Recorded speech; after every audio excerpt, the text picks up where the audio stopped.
tó máa fún mi láyè kí mi face àwọn people yìí kò ní wàhálà kankan mo fi Ọlọ́run tó ní ẹ̀mí mi bọ́ra wọ́n máa sá lọ àwọn èèyàn òun ṣe sí gidi wọn kì í ṣe bọ́ra èèyàn bíi tèmi ni wọ́n ní backup àwọn olóṣèlú kan lẹ́gbẹ̀ẹ́ ni mo dẹ̀ ti ń sọ fún wọn pé táwọn olóṣèlú ti ń bẹ lẹ́yìn wọn bá stop èmi máa dárúkọ gbogbo wọn I know that àwọn mẹ́sàn-án orúkọ wọn tí gbogbo àyẹ̀ máa gbọ́ àwọn olóṣèlú kan náà ń bẹ lẹ́yìn àwọn terrorists yẹn tó yẹ kí wọ́n fi lè tó ń fún wọn ní ammunition tó ń fún wọn lówó nǹkan tó ń ṣe fún Jonathan gbà yẹn wọn náà fẹ́ ṣe fún bàbá Tinubu ń sìn ẹ̀rí wọn tún ní àwọn propaganda tó lọ́wọ́ wọn lè ní wọn ti ń jí ẹgbẹ́ lókè akásá bẹ̀ yẹn o tí wọ́n jẹ́jẹ́ ní kankan gbé wọ́n ti ń pa yẹn bẹ̀ yẹn o gbogbo yẹn game ni politics ni because tí o bá jẹ́ politics nítòsí Ọ̀yọ́ ń bí wọ́n kún àwọn ọmọ lọ ẹ jẹ́ ká lọ bá wọn ẹni no why no èmi fúra mi lẹ́gbẹ̀ẹ́ láwọn tèmi pé àwa máa lọ bẹ̀ wọ́n ní wọ́n yin bọ́ǹbù ẹ fi bọ́ǹbù yẹn lẹ̀ ṣé báwa náà fẹ́ yin bọ́ǹbù. ìjọba àwọn tó yẹ̀ṣẹ̀ kó yìí. yes ṣé báwa náà fẹ́ yin bọ́ǹbù ẹ jẹ́ ká lọ bẹ̀ ẹ fi mi láyè kí mi lọ bẹ̀ wọ́n ní no gbàtọ́ yá wọ́n ní àwọn Fúlàní sọ pé tí n bá ṣe gìrìgìrì àwọn máa pa ogun àwọn tó kù yẹn tá a bá lè ṣe gìrìgìrì tó bá pa wọn làwọn àlejò kan pa wọn okay now no problem gbẹ̀mí mọ̀ pé wọ́n fi wá gbá géèmù politics ni kí a support àwọn security ìjọba okay àwọn security náà try security ò try ni wọ́n lọ sínú igbó tí mẹ́ta lọ tẹ landmines tó lọ pa wọn dànù kíní yẹn ó já wọn kùtùkùtù báyìí ni àwọn yẹn náà ní God bless àwọn náà ní family àwọn sójà tó kú síbẹ̀ yẹn náà ní family DSS tó kú síbẹ̀ ní family ọlọ́pàá tó kú síbẹ̀ ní family kátó sọ pé àwọn àmọ̀tẹ́kùn inú mi ló pé gómìnà náà ní 200 àmọ̀tẹ́kùn tó ti kú kọ́mi ọbẹ̀ lè pọ̀. Sunday Igboho sá sọ̀rọ̀ ẹ̀yin èèyàn lórí rògbòdìyàn tó bẹ́lẹ̀ lórílẹ̀‐èdè Nàìjíríà pàápàá jùlọ nípínlẹ̀ Ọ̀yọ́ àwọn NAS president àti gbogbo àwọn tó jẹ́ èèkàn nínú àwọn ẹgbẹ́ NAS pátápátá wọ́n ṣe àbẹ̀wò sí olóyè Májàsọ́lá Sunday Igboho sá owó Babadami wípé ọ̀rọ̀ ètò ààbò ilẹ̀ Yorùbá yìí ó ti tojú sú ni o kódà pé kò yí àwọn mọ́ agbára àwọn ò ká mọ́ kí Sunday Igboho sá kó tètè wá báyìí kó wá ran àwọn lọ́wọ́ o pé Sunday Igboho sá ló lè ṣe é òun ló kájú ẹ̀ òun ló mọwọ́ ẹ̀ òun ló mẹnu ẹ̀ wọ́n ní kí Sunday Igboho sá kó tètè wá tẹ́rí sí i kó wá gba àwọn ọmọ Yorùbá lẹ̀ kúrò lọ́wọ́ àwọn agbésùmọ̀mí lọ́wọ́ àwọn afẹ̀mí ẹni ṣòfò lọ́wọ́ àwọn ajínigbé gbowó lọ́wọ́ ẹni àwọn báńdíìtì àwọn tẹ́rọ́rìstì pé Sunday Igboho sá gangan ló kájú ẹ̀ òun ló mẹnu ẹ̀ kó wá gbà wálẹ̀ lọ́wọ́ àwọn afẹ̀míṣòfò yìí Sunday Igboho sá náà kọ́rọ̀ dálẹ̀ ilẹ̀kùn ẹ̀yin èèyàn tẹ́ bá gbà àwọn ọ̀rọ̀ tí ń jábọ́ tí ń ré bọ́ lẹ́nu Májàsọ́lá Sunday Igboho sá owó Babadami yóò máa ṣe yín kàyéfì ni Sunday Igboho sá sọ débi wípé àwọn mọ àwọn tí ń ṣiṣẹ́ aburú yẹn páwọn mọ̀ wọ́n páwọn politics ló ń lò wọ́n politics game ni wọ́n ń play wọ́n wá ń fi politics game wọ́n fi ń fẹ̀mí ọ̀pọ̀lọpọ̀ àwọn èèyàn wọ́n fi ń ṣòfò dànù wọ́n ń fẹ̀mí ọ̀pọ̀lọpọ̀ àwọn èèyàn wọ́n fi ń ta tẹ́tẹ́ ṣó yẹ kó rí bẹ́ẹ̀ ẹ̀yin èèyàn àwọn ọmọ wa sì ń bẹnu gbó báyìí o àwọn ọmọ tí wọ́n jí gbé nípínlẹ̀ Ọ̀yọ́ lẹ́gbẹ̀ẹ́ Ògbómọ̀ṣọ́ ń bẹ̀ yẹn ní àhó èsì èlè àwọn ọmọ yẹn sì ń bẹnu gbó nínú òjò nínú oòrùn wọn ò náṣọ òbora tó ń fi bora nù gbó ilé ìburú jáyé o ẹ bá mi comment kẹ́ máa like màá yí kíní yẹn sókè ní ìsín tẹ́ farabalẹ̀ gbálà yí ọ̀rọ̀ lẹ́nu Sunday Igboho sá gangan fún alára rẹ̀ torí ó kọ̀rọ̀ dálẹ̀ ilẹ̀kùn o ẹ wo ẹ máa bá ń comment kẹ́ máa like sì máa pín fọ́nrán ìkáàkiri ọ̀rọ̀ òun ò dùn lẹ́nu tèmi ẹ jẹ́ ń gbé Sunday Igboho sá wọlé kẹ́ farabalẹ̀ wá gbálà yí ọ̀rọ̀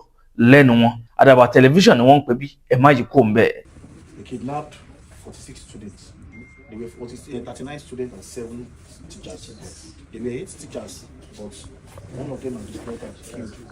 in so many So immediately we came on board, we felt we cannot keep quiet, and we speak out that we'll be coming to your state for an advocacy movement. And during that period, the unity also came out, the unity came out to us. We felt it is time to fight these monsters. Yes. It is time to fight these animals. I call them monsters because I did not see any trait of woman in them. Because anybody can kidnap 1 year old and kill human being like you, and kill human being like you, behead human being like you, do not deserve to be identified as woman. So our plan was to come to the state, advocate to the state government, which we did yesterday, meet the security chiefs, the police, the VSS, the military, which we have been doing. I just left the commissioner of police now. So it is part of our plan to say, okay, we should also see leaders in the state who know more about all this security structure and the battle and what we are passing through in this country. That's the next one. So no, we have to see Oloye Sunday Igboho, and let us tell them that we are open for any of the process that can help bring back our students free and safely to work. Because part of the recommendation in our letters that we gave to the governor of your state is that our local security structure, which is even an must be empowered. And even empowering them, they should bring people that are lights, that knows about this terrain and all these issues, to work together with them and help them, because this is looking as if these people are trying to bring this country to its games. And if we did not come together to fight these people, I pray it will not get to every one of us one day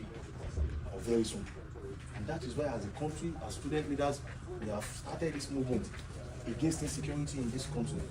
We have started this advocacy that our campuses must be safe. And it is not just one man doing. Security is the duty of every one of us. And people like you, with your antecedents and records in this country, it will be an oversight to visit your state, Ibadan, when you are around, and also not visit you when issues like this has happened to our students. That is why I said we should see you,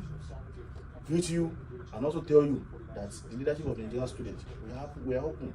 for any support, any move that will bring back our students to us. And later continue. Victoria Santa! Everything you have said, I hear very well. I wanted to permit you to speak my language. No problem, I speak so I can communicate very well. Thank you so much. My brother, don't be annoyed. No, is there any? Nǹkan tí mo fẹ́ sọ ni pé Ọlọ́run dé kó bàjẹ́ fún yín. Gbogbo yín náà tí ẹ ṣe wàhálà ọjọ́ láyé ní ìbàjẹ́. Àwọn ọmọ náà tí a sáré kiri Ọlọ́run ká ní àwọn ọmọ rẹ̀. Ohun tó ṣẹlẹ̀ yẹn ó jẹ́ nǹkan tó fa ìbànújẹ́ tó pọ̀ gan. Ẹ̀ṣọ́ àìfẹ́ mi, but state mi nílé, ọmọ Ọ̀yọ́ state nílé, ọmọ òkú dẹni mi. Ó tó ṣẹlẹ̀ ń bẹ̀ yẹn ó jẹ́ nǹkan tó bà mí jẹ́ gan. Ẹ rí i pé mo ṣe fídíò kan ní nǹkan wáyà bíjọ́ mélòó kan. Ó ní mo mọ̀ pé nǹkan tó ṣẹlẹ̀ yẹn politics ni. Ó dẹ́n dùn mí lọ́kàn pé wáyà táwọn olóṣèlú wọn fi play game, wọ́n fi play politics ni. Lọ́sì bá táwọn kan bá padà dáná ń ṣe protest kan tó jà wọn olóṣèlú náà sáyẹn lè àwọn ilé kan fẹ́ wá wọn tó ń jẹ ọ̀rọ̀ tó ń ṣe human right tó ń ṣe politician ní ọ̀dẹ́ tó wà ló ń ṣe human right ọ̀rọ̀ rẹ̀ dàrú nìyẹn. Kí ni assurance pé tí ọ̀gá bá dépò yẹn ò ní wọ́ọ̀sì jà wọn tó ń gbà wọ́n. Ẹni pé nígbà tí mo kọ́ bẹ̀rẹ̀ ṣọ́ọ̀bù pé wáyé tá a kàn lè mo bẹ̀rẹ̀ kí ní ẹni bára pa mi báyìí ọmọ Ọ̀yọ́ state ní mi olóṣèlú ní mi kó mọ̀ ń tẹ̀lé wọn dáadáa. Kò ìfẹ́ lè sọ pé kò sí nǹkan tó kẹ́mi pẹ̀lú nǹkan tó ṣẹlẹ̀ ọmọ kan jókòó nílé àwọn ẹ̀kẹ́ ìlú wa kò wá pa mi bí àwọn Fúlàní kan àwọn tẹ̀rọ̀sì ń jiyàn pé ní bára pa mi wọ́n pààyàn wọ́n ṣe báyìí bí kò láwọn ti pa ọ̀dà bàtà lóòótọ́ mi ò gbọ́ ọmọ ní oṣù ti gbé nǹkan ok ẹ jẹ́ kí n try kí n lọ́bẹ̀ kí n gbé lọ àwọn bàbá tó wà ń bẹ̀ ọ̀rẹ́ lọ́bẹ̀ gbogbo bá sọ fún mi pé ẹni tó wà ń bẹ̀ kò sí kọlu ní o pé kódà àwọn ọmọ ọlọ́pàá pé àwọn ọlọ́pàá ló ti padà nù mẹ́rin tí ó sì ń kẹ́kẹ́ tó fẹ́ ṣẹlẹ̀ wọn lọ bọ́ bá ìlú kẹ̀kẹ́ bàbá ní kódà wọ́n jọ mọ̀ ń gbé wọn lọ gbé 5 million fún Sẹ́ríkì yẹn kóun tọrọ mọ̀ ń gbà ó ló ń gbó lọ fúnra wọn ló tó gbọ́ wọn yẹn wa ẹ wá sí nǹkan sí onígbò kí làwọn fẹ́ ṣe báwọn wá púpọ̀ ọlọ́pàá tí ń tẹ̀lé ọlọ́pàá ó ṣe fún ibi táwọn bá ti ń bá CP sọ̀rọ̀ yóò pé IG ni ok náà ẹ jẹ́ ká lè kó kúrò bí kí àlàáfíà lè wà nílùú wa mo fi lè ní tèkì ńgbà yẹn ẹ tó ń gbà tí ń fi pé ọjọ́ tí mo dá fún wọn pé ẹ kú ẹ mọ́ lọ bá wọn láti bá wọn sọ̀rọ̀ pé ohun tẹ̀ ń ṣe yóò kò make sense ẹ ń gbé nílùú wa ń bí ẹ dẹ̀ ń jí wa gbé ẹ̀ bá wa ẹ tún gbowó sọ wọn kọ lọ dání mo bá wọn sọ̀rọ̀ mo sì yìnbọn lómi mẹ́rin wà lórí tó ìkẹ́kẹ́ ìyẹ́ pọ́npí gbẹ́gbẹ́ àmọ́ ní torí wọ́n pọ̀ mẹ́rin ẹ̀ àwọn Fúlàní yẹn wọ́n á sọ fún àwọn ọmọ tó tẹ̀lé mọ́ bàbá ẹ̀mọ́ gbé fẹ́lẹ̀ ìkẹ́ tó yìnbọn tó gbà wọ́n sọ fẹ́ni tó lìdí wọn sí kí wọ́n yẹn pé ó lóun sí kí fáwọn ìlú south west pé ní mọ́bìnrin tó ṣẹlẹ̀ yẹn pé àwọn ọmọ yẹn ọmọ ni wọ́n tó pè kí wọ́n fi ìbọn sí ìwọ̀n lọ́dà èmi ò ní ìbọn sí ṣùgbọ́n mo fi lọ́jọ́ méjì kẹ́kúrò mi èmi wá fún yín pé kájọ gbé lálàáfíà àti ẹni tí wọ́n sọ pé kì í wọ́ sọ àwa wà délé àwa bá níta ní o ṣe mọ̀ pé ọ̀rọ̀ sọ̀rọ̀ kankan mọ́ wọ́n lẹ́ ń pa ẹ̀ńjìyàn gbé èmi dẹ̀ wá bá yín ẹ̀yọ̀ bọ́ síbi ó ti fi hàn pé nǹkan sọ̀ bá yín ọ̀fà kẹ́kúrò mi ìjọ tí mo dá fún yẹn kò ní yẹ o so àwọn gọ́ọ̀mẹ̀ntì tó wà ń bẹ̀ ń gbà náà àtàwọn tó wà ń bẹ̀ ń gbà náà àtàwọn tí ń bẹ̀ ń bẹ̀ náà tí wọ́n jọ wà ń bẹ̀ ń gbà náà wọn fún mi support wọ́n tákù nǹkan tí mo ṣe yẹn kó tó di pé gbogbo alámọ̀ nǹkan tó ṣẹlẹ̀ ń gbà so yẹn lọ báyìí kó tó di pé ọlọ́run lo àwọn bàbá wa láti bá new president wa sọ̀rọ̀ bàbá Bọ́lá Ahmed Tinubu pé ìjọba ẹ̀mọ́ bọ́lé kò sí nǹkan mi ò sí nǹkan kan náà ẹ mọ̀ pa àwọn yẹn mímọ́ ni ẹ lè mọ̀ pa àwọn obìnrin kákan káwọ́ gbéra kò make sense tá a dẹ̀ ra àwọn ọmọ kan tó lè tákù wọn wọ́n tó mọ̀ ẹ́ ṣe lélẹ́yìí àdúgbò kí bàbá Tinubu tó accept ọ̀rọ̀ yẹn kò náà mi padà wálé ìgbà tí mo délé ń sìn mo ti lọ Kogi gan mo lọ bá wọn sí meeting bẹ́ẹ̀ mo rò pé gómìnà yẹn ó ra stand zẹ́dẹ̀ yìí ó dẹ̀ ó support nǹkan tí mo gbé lọ fún bẹ́ẹ̀ pé no èso òdòdó àwọn òdòdó náà ni gómìnà Kogi inú ẹ̀ dùn sí nǹkan tí mo bá wọn sọ mi pé yes àwọn ọ̀dọ́ wa yìí náà ewúro àbí ajá sí ló lè lé ewúro sí àwa la mọ nílùú wa àwa la lè ṣiṣẹ́ yẹn ó dẹ̀ ní ká right there dáhùn ká dẹ̀ kóhùn sún káwọn dẹ̀ ká fọwọ́sowọ́pọ̀ ká wọnú pápá yìí now èyí tó ṣẹlẹ̀ bíbá ẹ̀rí pé mo ti rí minister of defence yẹn aṣọ pé kán fún mi láyè tó bá fún mi láyè mi fi gbéra mi ga tó bá fún mi láyè kí mi face àwọn pípọ̀ yìí kò ní wàhálà kankan mo fi Ọlọ́run tó ní ẹ̀mí mi bọ́ra wọ́n máa sá lọ àwọn èèyàn òun ṣe sì gidi wọn kì í ṣe bọ́ra èèyàn bíi tèmi ni wọ́n ní backup àwọn olóṣèlú kan lẹ́gbẹ̀ẹ́ ni mo dẹ̀ ti ń sọ fún wọn pé táwọn olóṣèlú ti ń bẹ lẹ́yìn wọn bá stop èmi máa dárúkọ gbogbo wọn I know that àwọn mẹ́sàn-án orúkọ wọn tí gbogbo àyẹ̀ máa gbọ́ àwọn olóṣèlú kan náà ń bẹ lẹ́yìn àwọn terrorists yẹn tó yẹ kí wọ́n fi lè tó ń fún wọn ní ammunition tó ń fún wọn lówó nǹkan tó ń ṣe fún Jonathan gbà yẹn wọn náà fẹ́ ṣe fún bàbá Tinubu ń sìn ẹ̀rí wọn tó ní àwọn propaganda tó lọ́wọ́ wọn lè ní wọn ti jí ẹgbẹ́ lókè akásá bẹ̀ yẹn o tí wọ́n jẹ́jẹ́ ní kankan gbé wọ́n ti ń pa yẹn bẹ̀ yẹn o gbogbo yẹn game ni politics ni because tí o bá jẹ́ politics nítòsí Ọ̀yọ́ ń bí wọ́n kún àwọn ọmọ lọ ẹ jẹ́ ká lọ bá wọn ẹni no why no èmi fúra mi lẹ́gbẹ̀ẹ́ láwọn tèmi pé àwa máa lọ bẹ̀ wọ́n ní wọ́n yin bọ́ǹbù ẹ fi bọ́ǹbù yẹn lẹ̀ ṣé báwa náà fẹ́ yin bọ́ǹbù. ìjọba àwọn tó yẹ ṣe kó yìí. yes ṣé báwa náà fẹ́ yin bọ́ǹbù ẹ jẹ́ ká lọ bẹ̀ ẹ fi mi láyè kí mi lọ bẹ̀ wọ́n nílò gbà tó yá wọ́n ní àwọn Fúlàní ẹ̀ sọ pé tí n bá ṣe gìrìgìrì àwọn máa pa ogun àwọn ọmọ tó kù yẹn tá a bá rẹ̀ ṣe gìrìgìrì tó bá pa wọ́n làwọn àlejò kan pa wọ́n ok now no problem bẹ̀mí mọ̀ pé wọ́n fẹ́ fi wá gbá géèmù politics ni ẹ̀yin bàbá ẹ̀yin ọ̀dọ́ yẹn ẹ̀yin lẹ́ máa múra torí ọjọ́ ọ̀la àwọn ọmọ tó ń bọ̀ ẹ̀yin lẹ́ lọ́la ẹni kẹ mọ̀ pé ohun tó ń ṣe yẹn game òṣèlú ni kí ẹ sọ fún mi pé agbára Nàìjíríà ò ká terrorist tó mẹ́nu gbó ok now kàn sọ fún mi ṣe pé gbogbo terrorist wa abẹ gbogbo forest wa ń bí báyìí pé àwọn fẹ́ rí àti Yorùbá lọ́wọ́ ànúgbó ni o àti Fúlàní o àti Ìgbò ẹlé wọn káwọn wá dúró dè wá mẹ́ kàn kó bọ́ǹbù wọn yẹn lọ wọ́n kúrò mẹ́ because àwa la níbẹ̀ àwa la mọ̀nà tó wọ̀ bẹ̀ ìbọ̀lẹ̀ yìí dẹ̀ gbé lọ tẹ́ ń bẹ̀rù àwa dẹ̀ máa bá yín wọ́n máa kúrò ń bẹ̀ easily èmi ò dẹ̀ béèrè owó mo ní mo sọ mí dára tèmi pẹ̀lú àwọn tèmi àwọn máa lọ wọ́n ní ká ní sùúrù pé tá a bá ṣe gàràgàrà wọ́n máa àti accept dìgbà o gọ́fìnà mọ̀ pé mo lè support nǹkan tó ń ṣẹlẹ̀ yẹn wáyé tí òun náà ní sí mi wáyé tí ó fà ìgbà mi kí n wọ bẹ gọ́vnà tó wà ń bẹ ó mọ̀ pé mo nípa tí mo lè kó lórí nǹkan tó ń ṣẹlẹ̀ yẹn ok mo arrange ìrù ẹkùn security network federal government gbà mí láyè bí mo ṣe announce kìíní yẹn tí federal government gbà mí láyè state government ń sọ pé any security kankan ò gbọdọ̀ gbégbèsè kankan kọjá òun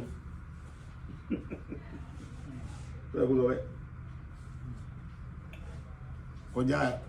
ṣé ìwọ wà ń bẹ wọn jiyàn gbé wọn sórí ìdíkà mọ àwọn tó ń dẹ̀ jiyàn gbé àwọn àlè lọ bá wọn kájọ jà sórí ìdíkà sẹ́ mọ́ tó dẹ̀ nìkan kẹ́ pé bọ̀ kọ́mọ̀dé pé mo tún dọ́wọ́ o tó sí ni ẹ̀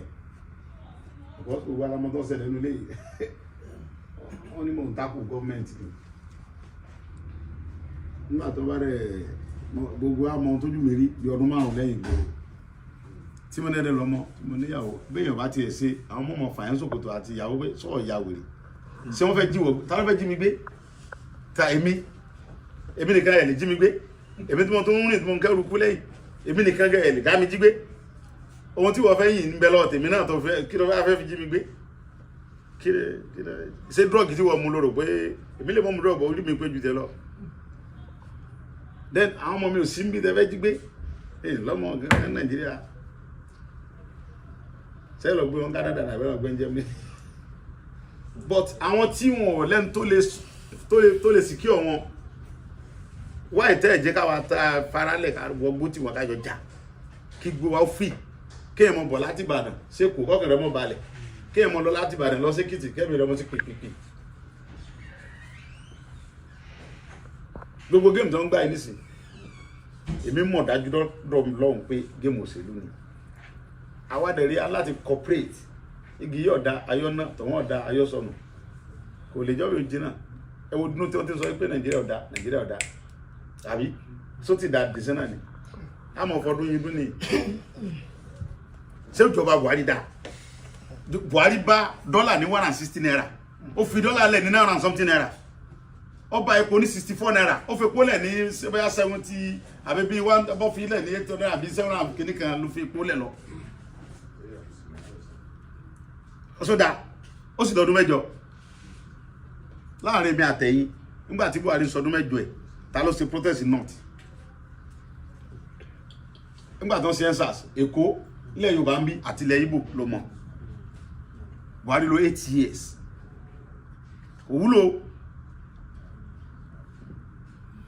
so now ọwọ́n expect mi pẹ̀lú géèmù òṣèlú tẹ̀ ń bá àwọn ọmọlọ́mọ gbá yẹn kí mi support yẹ kí máa ń tákù Tinubu ọmọ sọdún 8 tiẹ̀ náà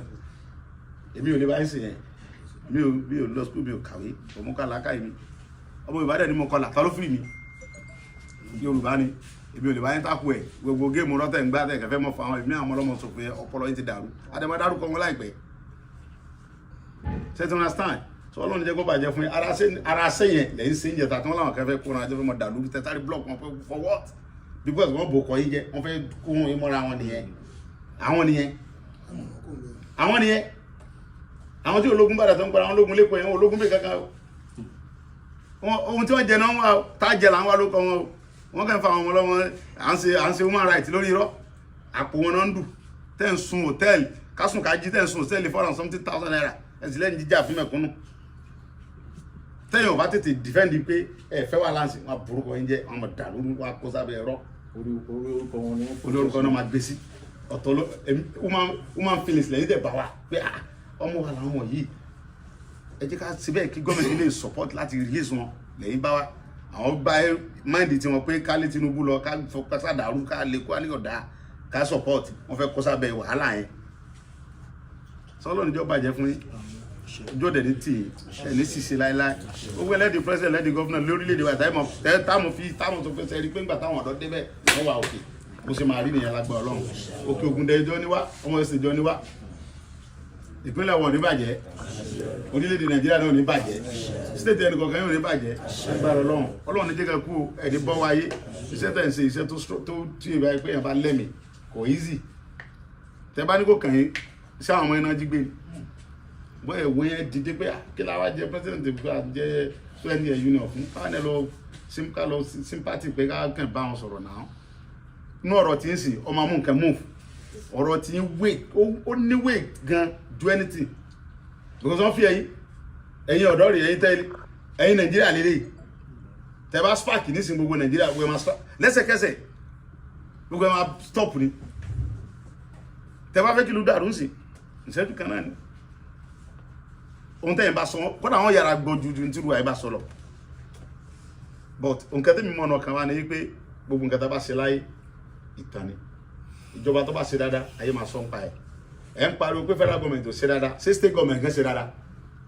ṣé Tinubu ní kọ́ wá wáyé ṣe security mi wá ṣé kí lẹ̀ ń gba security vote fún gbogbo state ní ń gba security vote kí lẹ̀ fi ń ṣe kí ni security vote táwọn governors ń gbà ní state wọn kí ni wọ́n fi ń ṣe tàlẹ́ ń kó fún God bless you my brother security vote tí àwọn state governor ń gbà yẹn kí ni wọ́n fi ń ṣe tí nǹkan bá ti wá ṣẹlẹ̀ state yẹn mọ̀ pé federal ni ìwọ tó ń jẹ́ governor owó tẹ̀ ń gbà ìfi ra private jet. state ò dé ní tiẹ̀. ẹ̀ẹ́dẹ̀rà kẹsí pé ẹ̀rà pé state ló ní o ẹ̀rà fúnra family ìdẹ́bà ti lọ́sẹ̀ kẹ́mọ́ gbé lọ ní o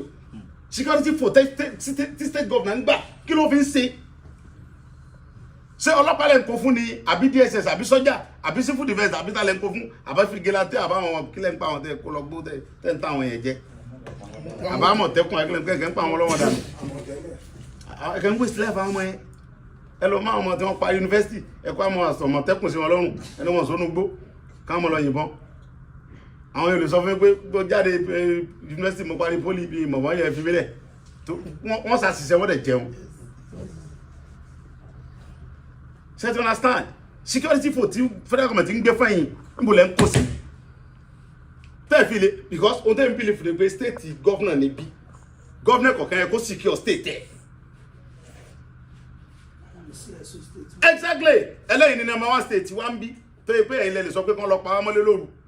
tẹ̀sí lè sọ pé kán fi wálẹ̀ okay now kí ló dé tẹ̀ owó security for tẹ̀yìn ń gbà yẹn kí lẹ́yìn fi ń ṣe ẹ̀ ń kó sápò ara yín ni bẹ́ẹ̀ bá kó sápò ara yín kí ló ń jí wa gbé fún kí ni irú ìfẹ́ mi wá nu gbé láti secure yẹn ẹ̀yin gọ́vnà lẹ kó fún ọlọ́pàá lówó dáadáa kọ́rọ̀ kọ̀ sí wọn ń dì kó fún wọn ní iṣẹ́ tó dáa kó fún wọn lówó gidi kó fún sọ́jà kó ṣe ọ̀nà fún sọ́jà kó fún sọ́jà lóun sọ́jà ń fẹ́ fún DSS ohun tí ń fẹ́ ìjẹ́kùn lè ṣe wá bóyá mo parọ́ mọ́ federal irọ́ lẹ̀ ń pa àwọn nìkan náà lọ́wọ́ yẹn àpò tẹ́ bá dẹ̀ kó ń bẹ̀ tán òfò náà lẹ́ padà ṣe kẹ́yìn ayé yìí àlùbákan tó lọ ń kulẹ̀ lọ́wọ́ so tèmi ò jù bẹ́ẹ̀ lọ ọlọ́run ìjọba jẹ́ fún yín so gbogbo nǹkan kọ́ ni ká máa pariwo fún federal state gan olè ni wọ́n state government gan owó tó ń gbà lọ federal kí wọ́n fi ń ṣe owó security fò tó ń gbà kí wọ́n fi ń ṣe àti ṣiṣẹ́ pé mo ti ṣiṣẹ́ pẹ̀lú gómìnà tó pọ̀ lóríṣiríṣi náà ó yé mi tán mo wà pẹ̀lú bàbá mi Olúbàdàn bí wọn ti ẹ̀já gbádùn ìjọba yẹn bọ̀ mo mọ bó ṣe ń lọ ṣẹ́tí wọn sáǹkẹ́ tí mo mí mo ṣiṣẹ́ pẹ̀lú gómìnà tó pọ̀ tí mo wà pẹ̀lú wọn security for ti federal government ń kó fún yín tẹ̀ ń kó billions of naira ń bọ̀ lẹ́ ń kó sí tá lẹ́ ń fún ìyẹn lẹ́kẹ́ bí wọn ẹ bá mi bí wọn tọ́lá yìí lè bí wọn ẹ̀yẹ bẹ́ẹ̀ mi bí wọn pé owó tí federal government ń fún security abẹ́ ẹ̀gbà kẹ́ sọ fún wa pé federal government fún yín ní security for ti kankan o kẹ́ sọ káwọn abi federal pé ẹ fún wọn lẹ̀ fún wọn ẹ̀yin dẹ̀ lẹ́ ń fún wọn ó kẹta ní ká bí ọlọ́run ìjọba jẹ́ fún gbogbo yín ojú òní tì yín gbogbo nǹkan náà mo fi kẹ́kọ̀ọ́ ni ẹ̀yin tẹ́ jẹ́ student wa tẹ̀lé wà ń bẹ̀ ọ̀pọ̀lẹ̀ nǹkan yìí tẹ́lẹ̀ náà bá débẹ̀ ẹ ti di ibi tí bàtà ti ń ta wá lẹ́sẹ̀ bọ́lá bá jẹ́ di president lọ́la ẹ mọ̀ pé àwọn tẹ́ bá fi sípò gómìnà àwọn tí ò ní ya olè tẹ́lẹ̀ control tí wọ́n lè ṣe ààbò fún state kọ̀ọ̀kan tẹ́ ṣe president lé lórí àwọn nìkan ẹ mọ̀ fi bẹ́ẹ̀ for example nígbà tí fáwọn ṣe gómìnà lógun ní Èkìtì state tí nǹkan báyìí ṣẹlẹ̀ ó wọnú gbọ́ fúnra ẹ̀ rí ó sí ọlọ́pàá lẹ̀ sí sọ́jà ẹ fáyà wọn dànù gbogbo ẹ ṣe wẹ́ lónìí fáwọn ṣe wọnú gbó fúnra ẹ̀ gọ́fìnà fáwọn ṣe bọ́ọ̀lẹ̀ fúnra ẹ̀ ẹ lọ́wọ́ ẹ tó bá rí tó bá rántí gbà ẹ gọ́fìnà fáwọn ṣe lead team wọnú gbó fúnra ẹ̀ àti gọ́fìnà ó wá give order ó ní kí jí òsì odólẹ́gbẹ̀ẹ́ òun bí kí kọ́nsẹ́nà tó ń bí ó pè dára ó ní ẹ fáì ẹ òun gẹ́gẹ́ lòún dó yìí ẹ tí mọ̀lú ni ẹ mọ̀ pa wọn gbogbo ẹ ṣe fẹ́m ni kò dó de president ó lóun ò ní dàtí ó ní because òun gba security vote òun dẹ̀ gbọ́dọ̀ sàbò fáwọn tó dìbò fóun normal bó ṣe kó wà nìyẹn láti gbà yẹn gọ́fìnà ìwò láàrin tó fún sí ó gbèrò ọwá ẹ̀ àwọn náà tí wá sọ di business wọ́n àmọ́ wọ́n jiyàn gbé ń lo àwọn ọmọ ọlọ́gbó ńláńláńlá wá àwọn ní di kíníkà jet àwọn ní di lórí irọ́ sọ ọlọ́run ìjọba bàjẹ́ fún yóò gbogbo ẹ̀ tẹ́ bá dépò lọ́la ẹ̀kọ́ nìyẹn láti mú báyìí kẹ́ máa write it down pé ẹni tá a bá fi sípò kan á jẹ́ tá a mọ̀ pé kò ní jalè ẹ ṣe gan.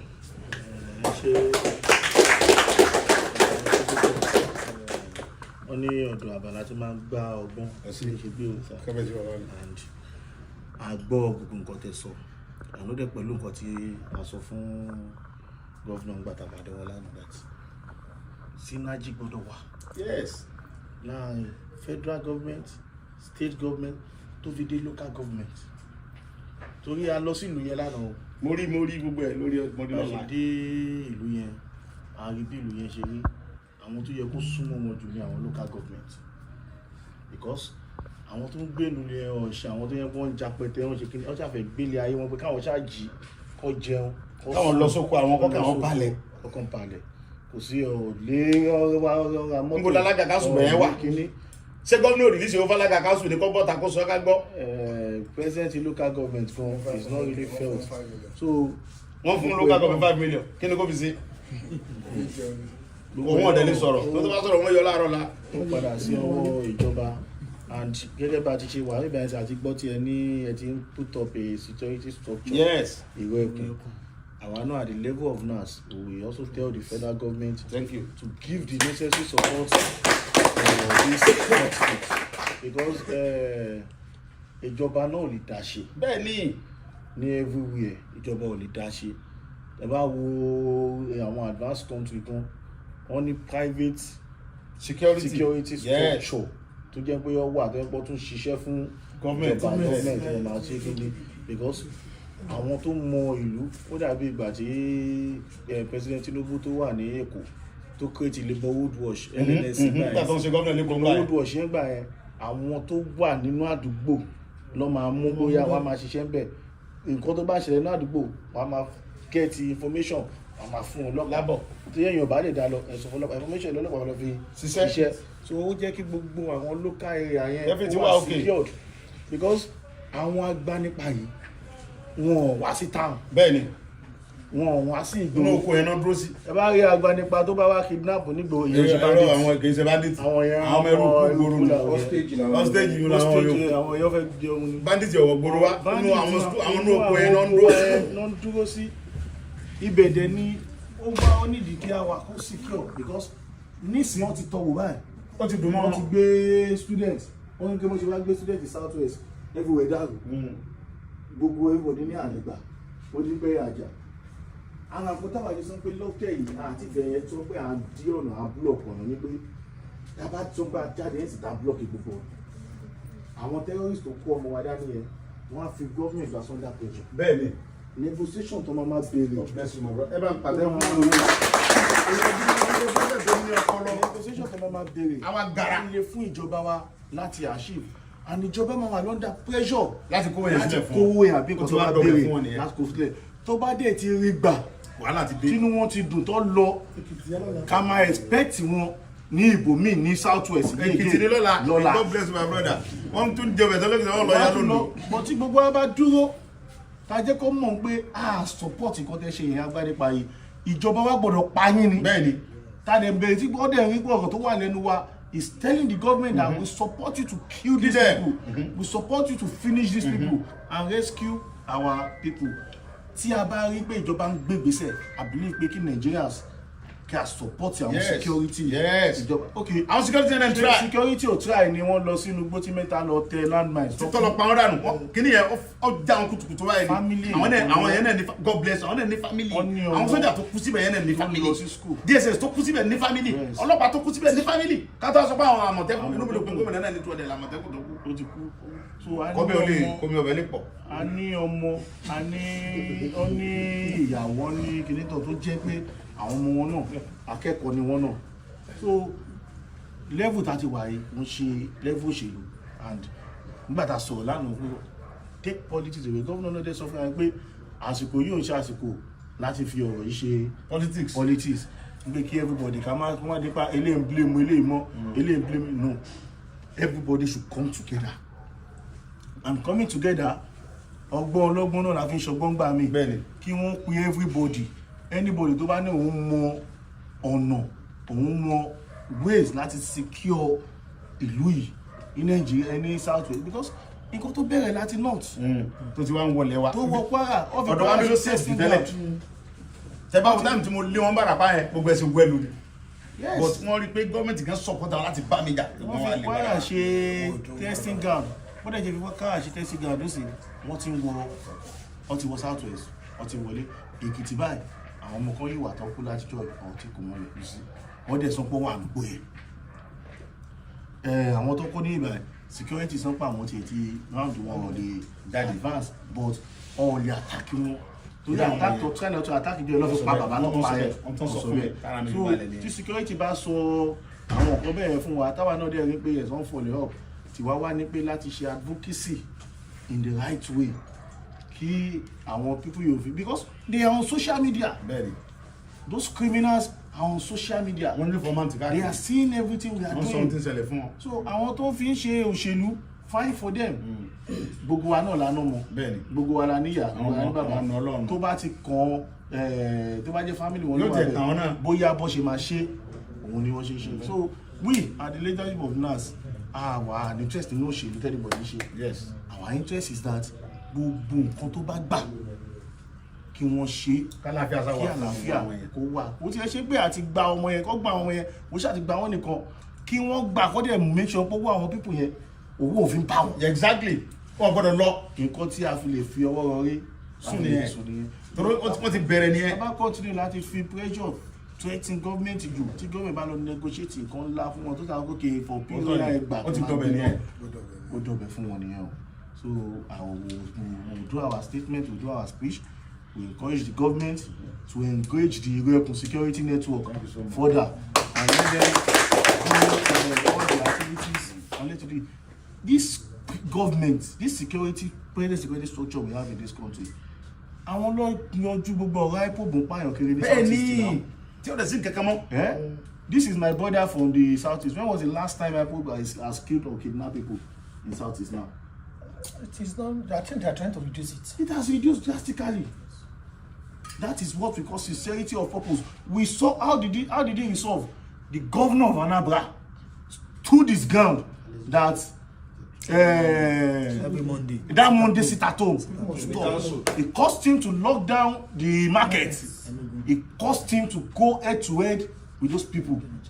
So we cannot reduce the capacity of governors when it comes to securing their state. Same way we cannot reduce the capacity of the federal government. The Bible state now méjì bá tó ṣiṣẹ́ tó jọ dáwọ́ pọ̀ iṣẹ́ pọ̀ ó máa ní ìlọsíwájú àlàáfíà máa wà ń bẹ̀. And we are seeing what the military are also doing against the ISWAP, the Boko Haram, the way they are pumping and doing everything to them. Kọ́ bomb àwọn bandits yìí náà. Kò sí nǹkan tó ń pè wọ́n bandits fún terrorists ni wọ́n. They should be treated like terrorists. So lágbára Ọlọ́run á fún wa ṣe. Ẹ̀dùnmọ́ pọ̀ lọ́wọ́ á jẹ́ kí àwọn ọmọ wa, àwọn olùkọ́ wa kí wọ́n padà sí àmì. So ẹ jẹ́ èèyàn kan gbòógì. When we talk of security structure, we know your history, we know your record. Àṣẹ ní òkè àwa nìbàdàn. Ẹ jẹ́ ká tún gbọ́ ní ẹnu tẹ̀yìn náà. Nǹkan tá a tún gbọ́ yìí náà á tún sọ́pọ́tù àwọn nǹkan tá a ti gbọ́ táwọn tún kọ síta sí ìgbà pé nǹkan báyìí báyìí ló tún ṣẹlẹ̀ ò kíjọba ṣe kíni kọ́ bá wa ṣe ṣe